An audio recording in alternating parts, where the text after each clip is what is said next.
Benim adım bomba, soyadım ölüm lan.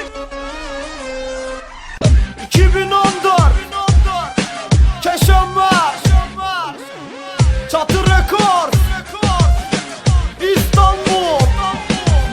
Acılardan esti rüzgarım, Sivas'ta patlasın ve her bir dilde yankılandı. Amına koydum arsızın. Vloglarımı dinlesin lan 70.000 hayranım. Ben burada yazdıkça köpekleriniz avlasın. Gel kuçu kuçu kuçu hırlama lan it. Flowlarını terk et artık, kafiyeniz çok basit. Alırmam ilk başında ve net geldi işte abiniz. 6 diz direkten sonra kesildi lan sesiniz. Sancar şimdi sana bir laf eden mi? Veylamet devete gayi. Arsız şimdi sana 2 laf eden mi? Veylamet kıynate gayi. Yasta şimdi sana 3 laf eden mi? Veylamet kıyna babete gayi.